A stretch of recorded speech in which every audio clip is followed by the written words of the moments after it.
एक साइड कहता है कि जवाहरलाल नेहरू ने इंडिया का इकोनॉमी बर्बाद करके रख दिया और एक गैंग बोलता है कि Nehru is truly the architect of modern India. Jawaharlal Nehru का इकोनॉमिक लेगेसी है क्या?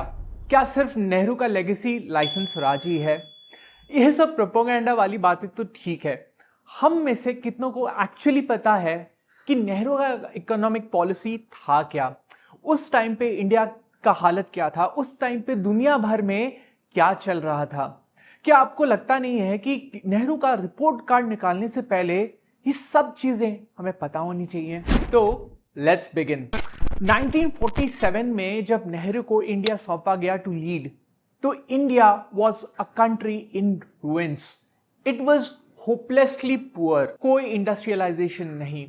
और जैसे मनमोहन सिंह ने बोला था कि the brightest jewel in the British crown was the poorest country in the world in terms of income per capita in the beginning of the 20th century। तो नेहरू के पास चैलेंज तो बहुत बड़ा था और इंडिया को अपने पैर पे खड़ा करने के लिए नेहरू ने बेसिकली 3 चीजें की।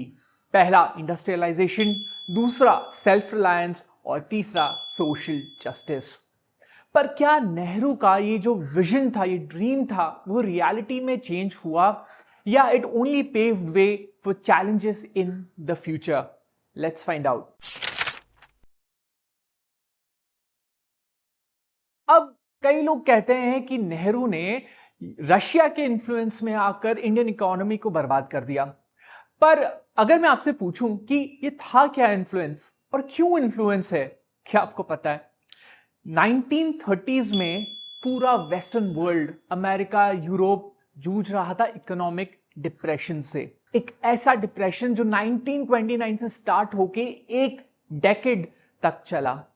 और जब ये वेस्टर्न कंट्रीज ये डिप्रेशन झेल रहे थे, तो रशिया, जो उस टाइम पे यूएसएसआर था या Soviet union was blossoming under state controlled industrialization. Stalin के अंडर ये कम्युनिस्ट एक्सपेरिमेंट सक्सेसफुल हो रहा था। वो एकलौता ऐसा कंट्री था जो उस टाइम पे एक्चुअली में ग्रो कर रहा था। तो उस टाइम पे कई सारे इन्फ्लुएंशियल थिंकर्स को लगने लगा कि क्या ये जो ग्रेट डिप्रेशन है ये कैपिटलिज्म का फेलियर है? क्या communism is the right answer?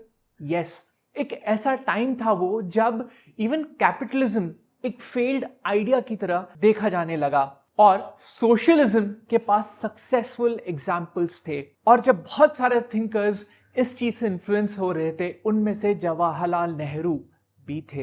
And so like many others in that era, Nehru ने भी सोशलिज्म को द परफेक्ट मॉडल की तरह देखा फॉर इकोनॉमिक डेवलपमेंट। सोशलिज्म मतलब कि मोस्ट ऑफ द चीजें स्टेट कंट्रोल्ड होंगी, यानी कि गवर्नमेंट कंट्रोल्ड, पर eight the same time private industries के लिए भी एक थोड़ा सा स्पेस दिया जाएगा।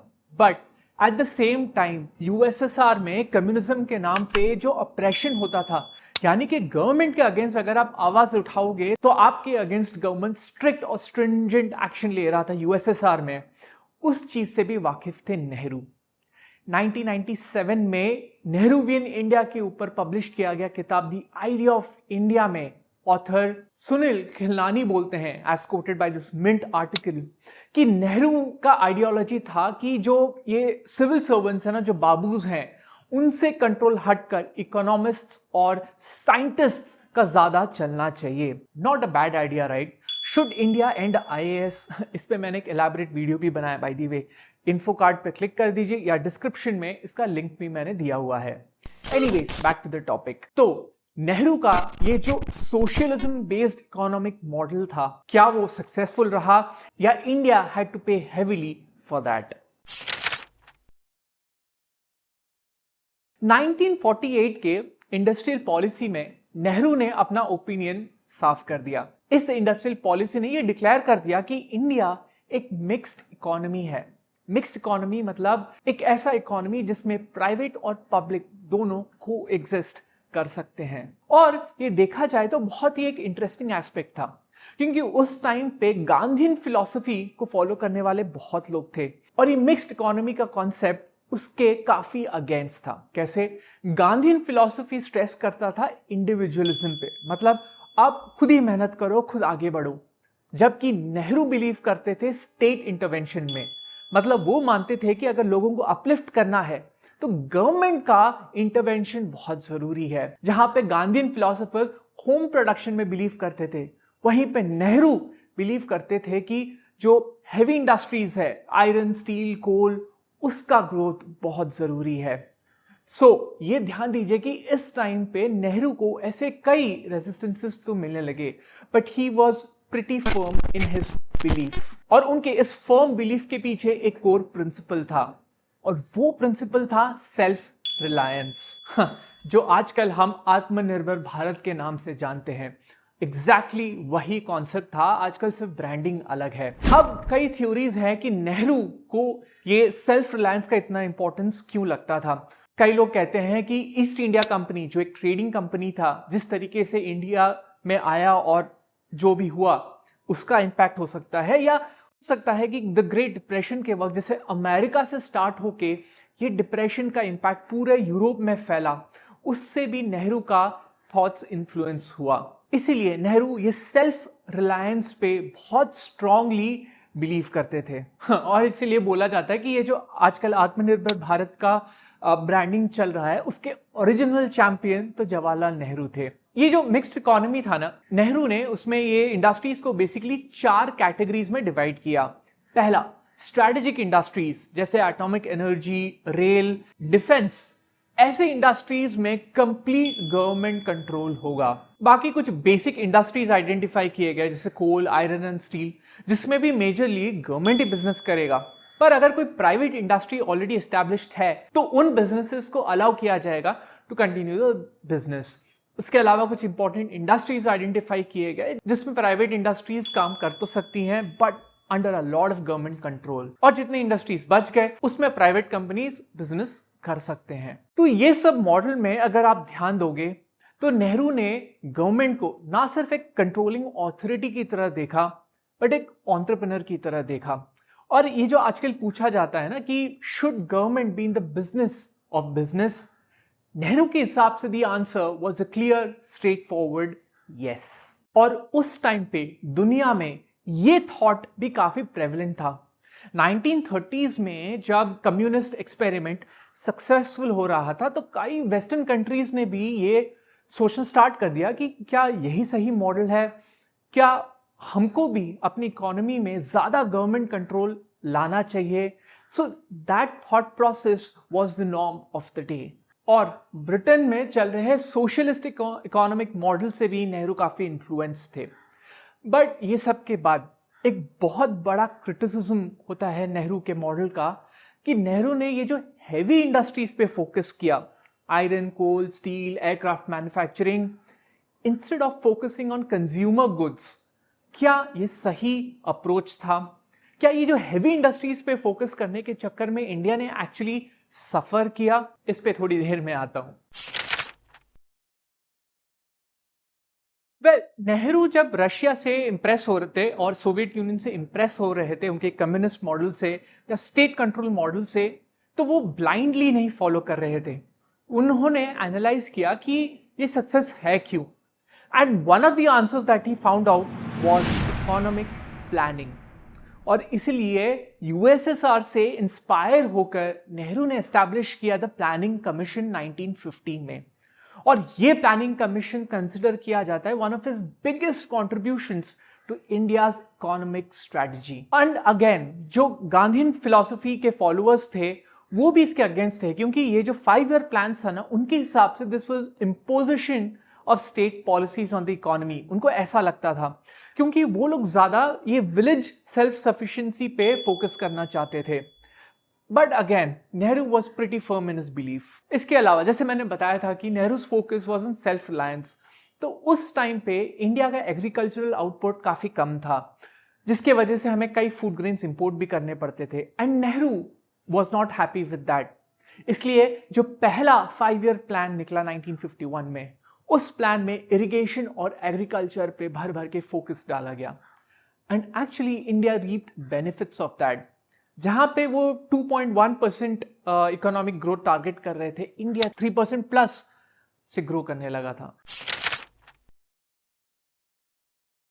जवाहरलाल नेहरू के अंडर ही जो सेकेंड 5 ईयर प्लान निकला उसको the economic constitution of India या the Bible of state capitalism की तरह रिगार्ड किया जाता था। क्यों भाई? क्योंकि ये वही 5 ईयर प्लान था जिसमें नेहरू ने इंडियन इकोनॉमी पे स्टेट का कंट्रोल प्रॉपर्ली एस्टैब्लिश कर दिया था। ये वही 5 ईयर प्लान था जहां पे ये हैवी इंडस्ट्रीज पे फोकस डाला गया, और ये वही 5 ईयर प्लान था जहां पे इन इंडस्ट्रीज को गवर्नमेंट के अंडर कंट्रोल रखने के लिए लाइसेंस सिस्टम को इंट्रोड्यूस किया गया।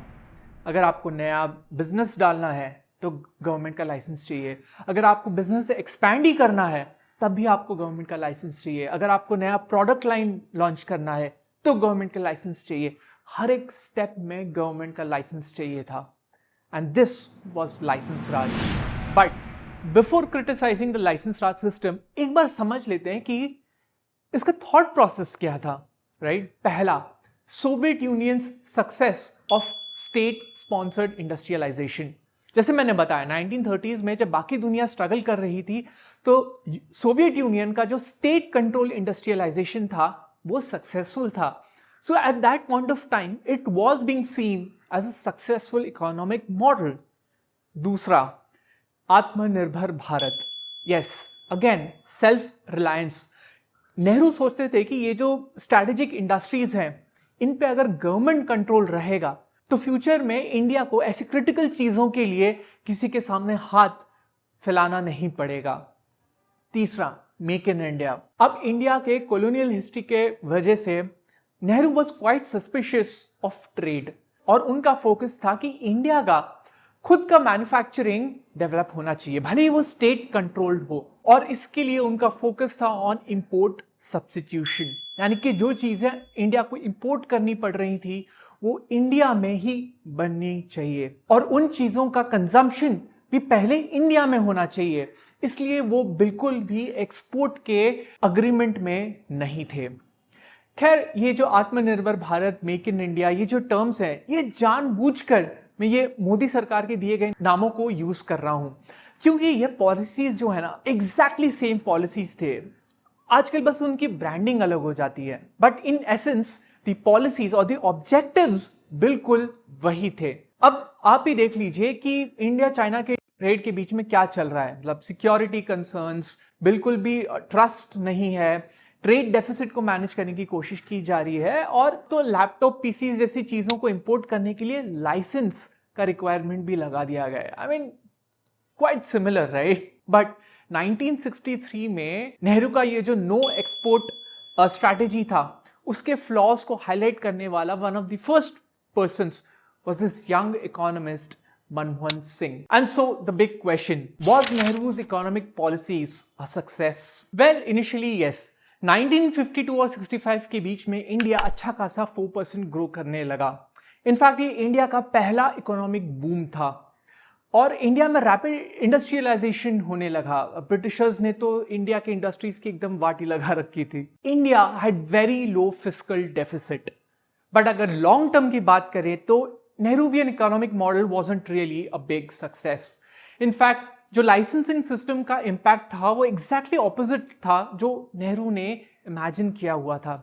लाइसेंसिंग सिस्टम के चक्कर में सिस्टम्स में इनएफिशिएंसीज आ गई, उसके चक्कर में गवर्नमेंट ऑफिसेस में भर भर के करप्शन आ गया, प्राइवेट इंडस्ट्री ऑलमोस्ट खत्म सा ही था, and India plunged into this famous Hindu rate of growth.